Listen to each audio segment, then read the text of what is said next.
Welcome to Verses and Visions Creative Conversations, where creativity and purpose meet to inspire and uplift.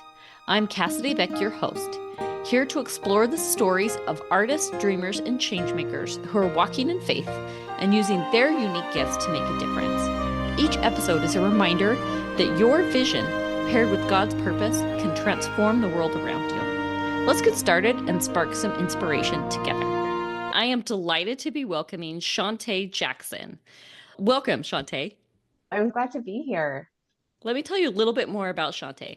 Shantae is a speaker, storyteller, advocate who brings a powerful message of hope, resilience, and perspective. After surviving a life-altering car accident, she dedicated her voice to helping others navigate medical trauma, find purpose in adversity, and reclaim their strength. Whether speaking to medical professionals, nonprofit leaders, or communities seeking inspiration, Shantae delivers heart that leave a lasting impact and drive audiences to change. You are exactly my type of girl. I wanted to hear a little bit more about the reel that you had posted. The one that I'm talking about is you were going to be your speaker. You don't always know ahead of time who you're speaking to. So you went to speak to an audience that made you head-on battle imposter syndrome. Take it from there. Yes, I'm a speaker, and this particular speaking engagement, I knew it was going to be at a hospital, and I knew who was bringing me in was an EMS coordinator. But EMS is a broader blanket, and I wasn't exactly sure who it was going to entail. And by default, my mind just said it was going to be paramedics. I was really excited, got the technology set up, went to the bathroom, and I come back to the room, and there's three very fit, tall, large men in the doorway in full on firefighter attire. And I was like, okay, cool. I wouldn't say that I felt like I couldn't do it. A lot of times we define imposter syndrome that way, where it's, I'm not good enough for this. I didn't feel that as much as, do I have anything that they want to hear? I walked past them and they looked at me and I looked at them kind of shy, and then sat down in the back. I'm seeing more and more filter in. They were on call, getting their lunch, sitting down and getting ready for me to speak. And I'm sitting there thinking, okay, do I know anything more than what they already know? Like, this full room, there were fire chiefs, just an immense amount of experience. And I thought, you know what? Let's pause. I took a breath. I physically closed my eyes. I thought, I have something different. They've never heard my story. They've never met me. And a lot of times they don't get to hear anything about what happens to the patients that they're serving and the people that they're helping. And yes, I do have something for them. As I was speaking to them, they cried. They really valued hearing and understanding a different perspective than what they hear every day. And it was a really exciting experience to witness. It's almost one of those out of body things where I'm going, oh my goodness, this is me right now. Like, I'm talking and doing my normal speaking thing. There was one particular participant that I was just watching cry, and I could tell he probably didn't want other people to notice that he was crying. I just felt so honored and grateful to be the person delivering that to him. It was one of those moments that if I didn't take a pause to shift my perspective, I wouldn't be able to show up in the way that I could. It's such a powerful story, and I feel like for so many reasons. Let's focus on imposter syndrome. Well, who these people that you're talking to are heroes. That would be such an intimidating crowd to talk to. The thing that you told yourself is, I have a story to share, a perspective that is important, that is mine. Was there Yeah. anything else that went into that self-talk that got you motivated to get onto that stage? Yeah, I think it's important for us to recognize and remember that we're uniquely us. And a lot of times we focus on that in a way that feels negative. So a lot of times we're like, yeah, it's me. When we see these things that could be perceived as flaws in ourselves, what if I didn't prepare enough? Or what if they don't like it? Or what if I can't do a great job because it's just me? And the self talk that I really tapped into was, it's me. It's me. Nobody else can be me. While I could nitpick the things that could be a detriment to my mindset, I could also nitpick the things that are positive about me being uniquely myself. And when we're in a situation like this frequently, it's me. Like, what a gift. Nobody else can be me except for myself. Being able to show up as ourselves authentically makes imposter syndrome fade away, because no matter how we show up, we're showing up as ourselves. Even if it's a damaged version, a sad version, or a not prepared version, it's still ourselves. Nobody else can show up as ourselves as good as we can. So I feel like part of what resonated so deeply with your experience is that it mirrored one of my own that I want to share with you. My dad had passed away, and I wanted to speak at his funeral. I feel things deeply and broadcast everything I feel right across my face. I leave very little mystery about my emotions. At his viewing, I was a wreck. I was an absolute mess. I was like, I don't know that I Yeah. could do this because I don't want to publicly stand up and then fall apart.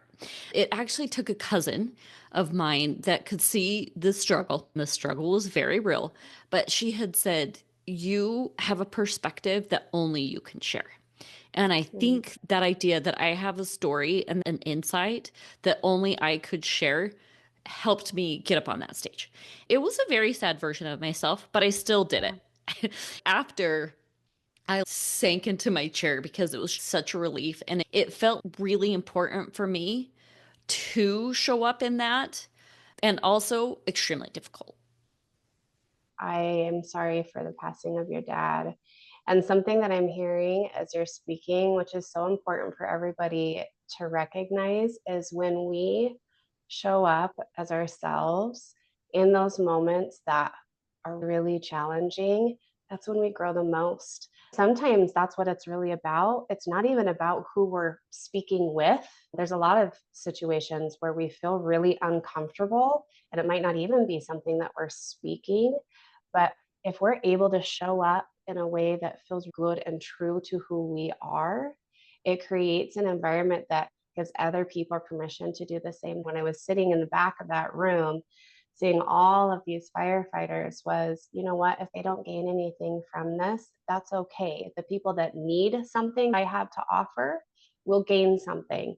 Those that don't will gain something from somebody else. When you go and you are a sad version of yourself, but you still did it, you've been able to be authentic to who you are and show up in that way, and to give that perspective, which a lot of times takes articulating it, which is what you did. You articulated your perspective as you spoke at his funeral, and then you sat down and felt like, I feel good about that. Even if nobody that was listening gained anything from it, which I'm sure they did, you did. And at the end of the day, that's what we're all seeking, is an inner peace of being able to be who we are in the moments that we need to be.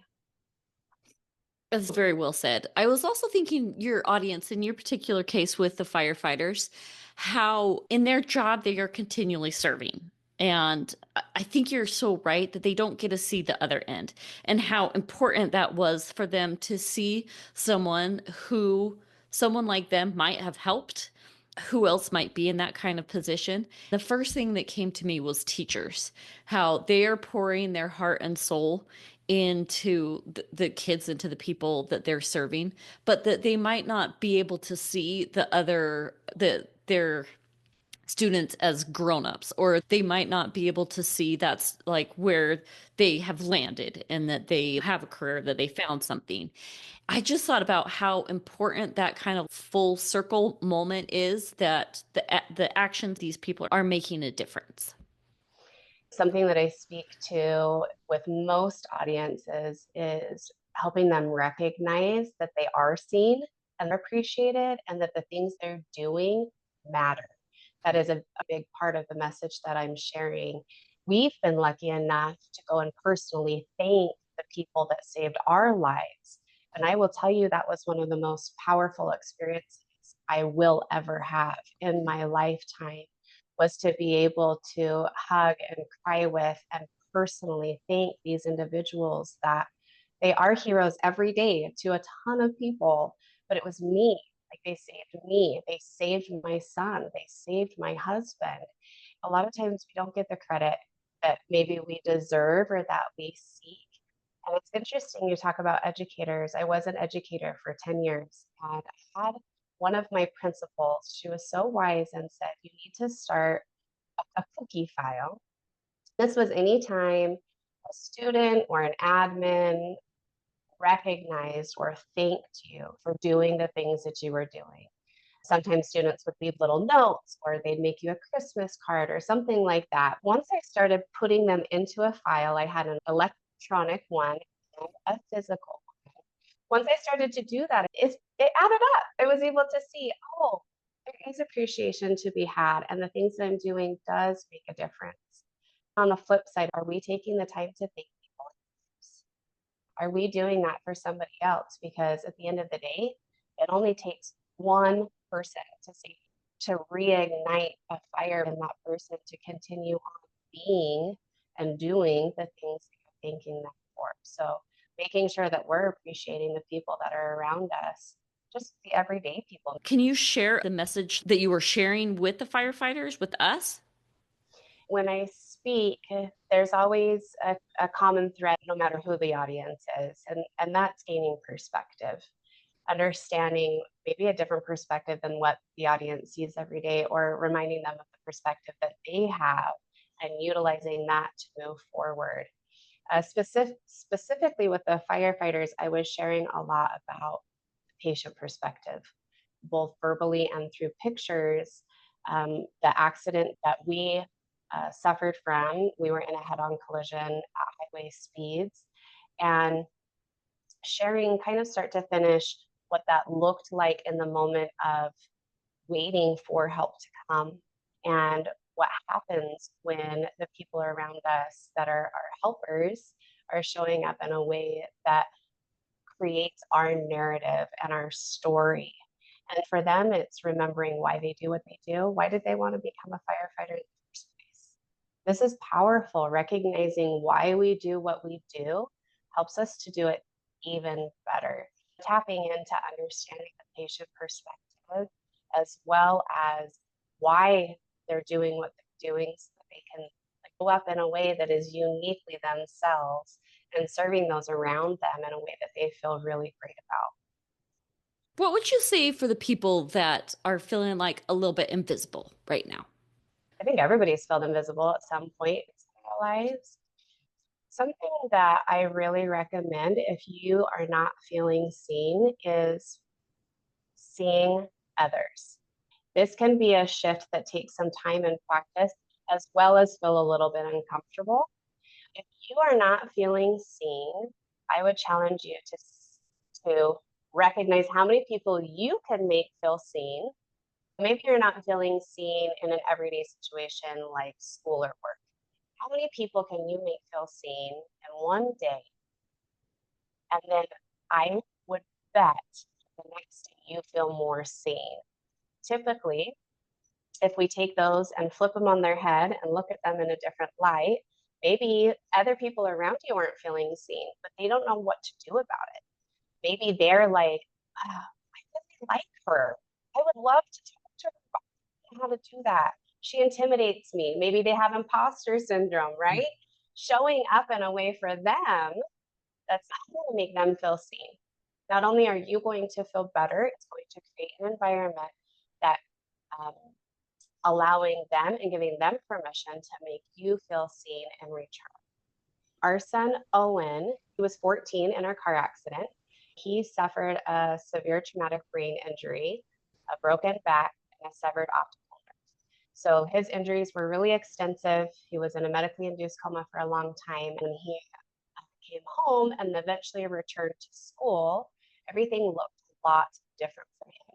He had a back brace, he had an eye patch, some of his head was shaved from where they had gone into his brain. It was challenging. Like being a 14-year-old boy, brand new freshman in high school, walking around, looking very different. His cognitive abilities had shifted. Over the years, he was like, I don't feel seen. This is hard. I don't have any friends. And it sent him into a very dark place. And at one point, he finally made the choice. He said, Mom, tomorrow at lunch, I'm going to wave to as many people as I can. He walked around the hallways of high school, looking different, feeling different, all of those things. And he started waving, just whoever, he's walking by himself.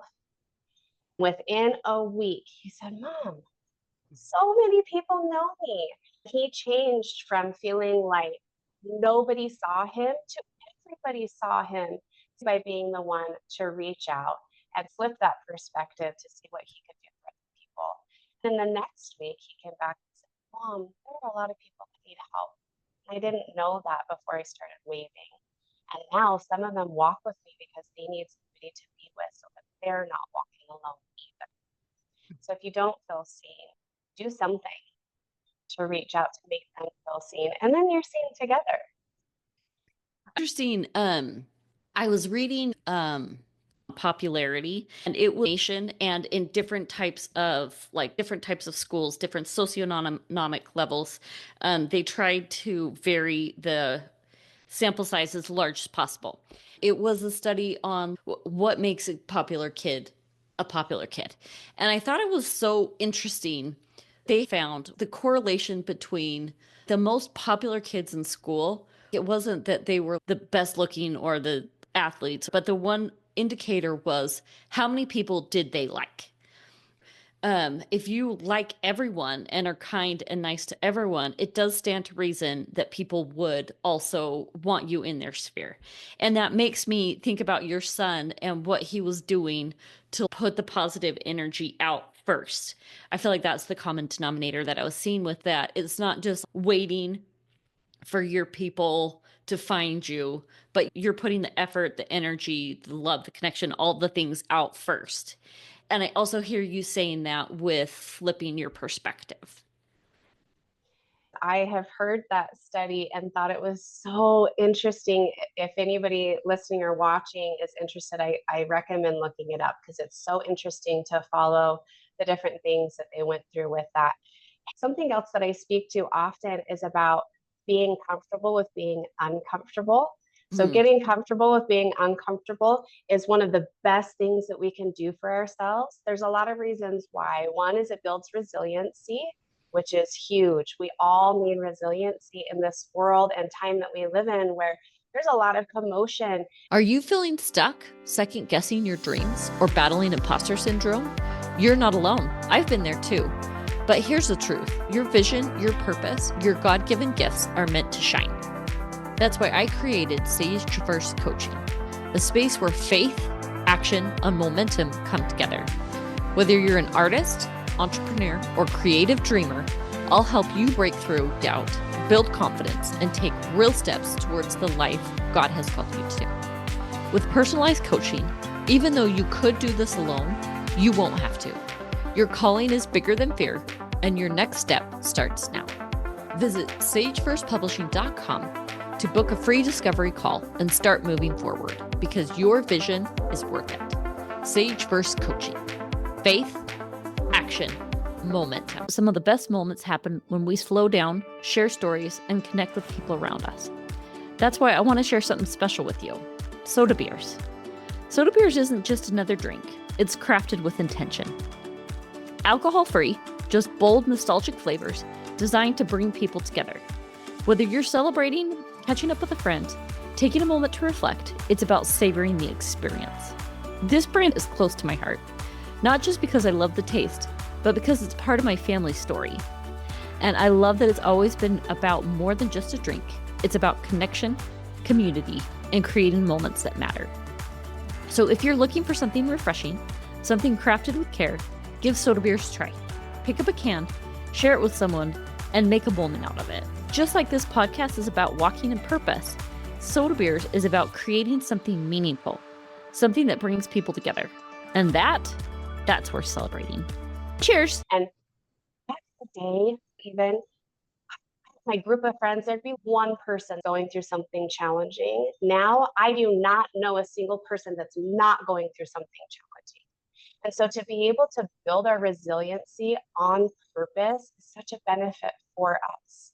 The other thing that comes from being comfortable with uncomfortable is that we put ourselves in situations we wouldn't have before. A lot of times people think, how can I go in 3-1? Everybody's so different from me, or I don't get along with them, or um, I can't understand them, whether it's a language barrier or something that they're going through. Maybe some of your friends thought, I don't know how to show up for her, so I'm just going to not, because it's really uncomfortable to be around her when she's sad. But if we're allowing ourselves to be comfortable with being uncomfortable, we're able to approach it differently. We can say, hey, she's going through a hard time. I have no idea how to be there for her, but I can still try, even if it means sitting in uncomfortable silence and tears together. I can almost guarantee that you would be like, thank you. I would have loved to have somebody that was willing to just sit with me, be sad with me. And so when we're talking about not feeling seen and the study about who is the popular person, it does come down to allowing ourselves to be comfortable with being uncomfortable, saying hi to somebody new. I always told my kids when they were very young, we would go to the park. Before we got out of the car, I'd always say, find one person to say hi to and introduce yourself to before you start playing. Because then you'll have a friend the whole time we're here. So they would do that their whole life now. They're the ones that go and say first, right? We can translate this into new places in our lives, whether it's in a religious setting like at church or at work or at a restaurant. We can sit somewhere new. We can make eye contact with somebody new. We can say hi to somebody new. It, it is uncomfortable. I will acknowledge that. Even though I do it all the time, it's still uncomfortable for me. However, the reward that comes from that is so worth it. I feel seen, and I know that I'm helping them feel seen. And we have a friend the whole time we're at the park. So I love that so much. It reminds me, I really like Jill Stoddard. She was a podcast guest that was so exciting to have. She wrote a book, Imposter No More. I did a training with her. One of the things she did is make yourself uncomfortable on purpose. During this recording, it was awful for me. She had us learn how to deal with being uncomfortable. So we listened to nails on the chalkboard, Yeah. scraping down. And I know this is uncomfortable, but we need to lean into being uncomfortable. And it's just like with everything else, it takes practice. This was a way that she was helping us practice. I love the idea of leaning into discomfort. One way to create discomfort is you move the apps on your phone, just move them to a Mm, new place. Shift mm. the folders, take things out of folders, however your brain normally works, make it a little bit different. It's funny because my kids will use my phone and like, Mom, do we have to be uncomfortable all the time? The wonderful thing that happens is it actually turns on new places in our brain. If you're ever feeling really stagnant in your life, creating discomfort on purpose will activate new parts of your brain. And then you're going to feel this invigoration for life again. Who doesn't want that?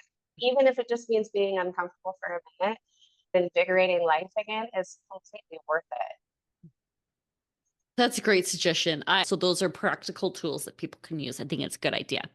As I am thinking about you going through this experience and the accident you were in as well, I'm sure you had your own recovery too. While you were healing yourself and watching your son, was it just the two of you in the car? 4 of us in our family and my best friend, so 5 in our vehicle. How did you manage your own healing while helping foster the healing of those you love around you? Yeah, this is a really challenging thing to do, and it does transcend past the experience that I had because all of us go through something in our lives where it doesn't just affect us, it affects other people as well, especially people that we love, that we live with. That makes it really challenging. There was a lot of managing. I would of my own care, my own physical needs, my own recovery, as well as my mental. I suffer from to different degrees, and learning how to manage when things come up for me, whether it's physically, mentally, as well as when they've come up for them.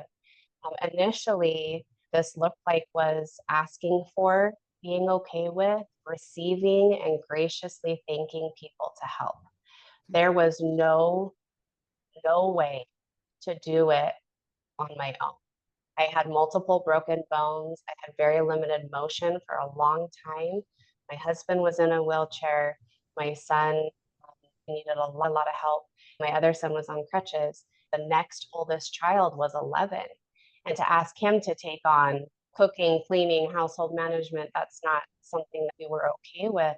Being okay with reaching out to others and being okay with the things that you need. A lot of times people will go to meals. Did we need help with meals? Yes. It was almost impossible for us to cook. I couldn't move a lot of my body, and my husband couldn't stand. It was really challenging for us to prepare meals. We also needed help with things like laundry, dishes, and car rides. None of us could drive for a long time, too.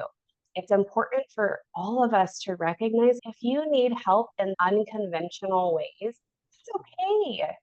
It is so wonderful to be able to reach out to people and say, hey, I need help with laundry, and I actually don't feel up for talking to you. Not because I don't love you, but I'm just not in a space to be able to talk to other people. Would it be okay if I left my laundry baskets outside and you brought them back clean? And guess what? Yes, I did that. And I did it for a long time. And I in no way looked at my laundry and said, I can't give them my dirty laundry. Instead, I looked at it as they're willing and it's something that would be really helpful for me. And I'm going to create boundaries around what I need, right? This doesn't mean I'm going to be able to have an hour visit with you. But for me to be able to utilize that help and graciously accept it, I didn't say, I'm sorry you have to help. Instead, I flipped it. Thank you for helping. Thank you so much for your help. This has made a really big difference for us. And as things progressed, the amount of help that we needed outside of our home grew less and less. But I'll tell you what, we're 3.5 years out and we still need help. And there are things that we still need help with. And there are times when things come up that is very unexpected. This last Thanksgiving, I got sent into a PTSD reaction. No idea why. Totally not the time that I wanted to be experiencing that. Hey, family, love you. I'm going to go take an hour in the bathroom. And then when I come back and I feel better and somebody else needs help, I will offer it in return. So this management of what we need along with those that we love is a skill to develop to say, I can do this and I need somebody else to do that. So I feel like that's such good advice, acknowledging and then articulating your needs and also having boundaries around those. Where can people find you? Yeah, if they're on social media, they can find me at Seantae Jackson Perspectives. If they're wanting to connect with me, you can send a DM, and you're also welcome to send me an email if you're looking for a speaker at any upcoming events. My email is shantae.jackson at Sandalblue Foundation. So tell me about Sandalblue Foundation. Yeah, I want to start with explaining the name because our Okay. brains want to switch them, right? They're like, wait, isn't it blue sandal, not Yeah. sandal blue? Yeah. When my husband was life flighted straight from the road, and they immediately needed to be giving him medications and blood transfusion at the scene, but they couldn't ask him what his name was and his insurance information to put it into the system. So they have what's called a trauma name. And it's a made up name to on your medical band to tie you to something in the system so they can keep track of things. My husband's trauma name was Sandal Blue. Early on, we were both in separate hospital rooms. We really wanted to do something to give back and help other people going through motor vehicle accidents. My husband was laying in his hospital bed and he'd look down, and the only thing he could see was that medical bracelet that said Sandal Blue. That's how the name came to be. What our foundation does is help motor vehicle accident survivors and their families through education and advocacy, lots and lots of resources, and different types of support. If you think about it, you hear about car accidents every single day. If you've ever been through one and you start seeking support, it is heartbreaking to feel like there was no help to be had. That's what we do. We let people know that even though they feel like they're on an island, there are a lot of other islands around them that have gone through the same thing and that are here to be connecting with and supporting resources. What an exceptional idea. I feel like you're doing what you told your son to do, where at that time you were looking for someone to help you through it. And there wasn't anyone as a part of your recovery and healing. You're turning it around and helping others with the same thing you've just gone through. That's extraordinary. Thank you for saying that. I have healed more through running Sandalblue Foundation and meeting with other accident survivors than I think I ever would have been able to on my own. This is true for almost everything, that when we're reaching out and helping other people, we gain and heal so much from the experience ourselves. That's how this has been truly. I appreciate the parallel between what my son did and what we're doing. And there's been moments that I've literally said, if I continue, I will just get swallowed up in this darkness. Mm. And there's been a lot of darkness. It comes down to a simple choice and a simple decision that's not so simple to make, but simple to explain. I can sit in this darkness, or I can see if there's somebody else that's in darkness as well. And together, we're able to crawl out of this hole. We're able to create a light together. Alone, I couldn't do it. That's why I'm grateful that on a religious standpoint, that there's Christ, and then on this earth, that there's other people for me to reach out to, because I needed them. I needed to be around others going through similar darkness to find light again. That reminds me of a story I've heard with addiction recovery. That's why the sponsorship program is so important, because they can look at you in the hole and be like, yeah, you've gotten yourself in a really dark hole. The sponsorship program works in addiction recovery is that someone who has been in that hole and has gotten out can help you through your advocacy. That's exactly what you're doing right now. One of the programs we're lucky to be a part of is a mentorship program at a children's hospital. The power that comes from a patient seeing another past patient a few years down the road. There is so much hope that comes from these types of mentorship programs, whether it's addiction recovery or something else, where you're able to see somebody else that's gone through it. They made it through that hard thing that you feel like will never end and that you won't be able to get through, and to have conversations with people who get it. I always tell people when we meet, nobody's going to get it unless they get it. You don't have to walk through all of those things, right? It's because they get it and you don't have to explain things to them. You can just talk about it.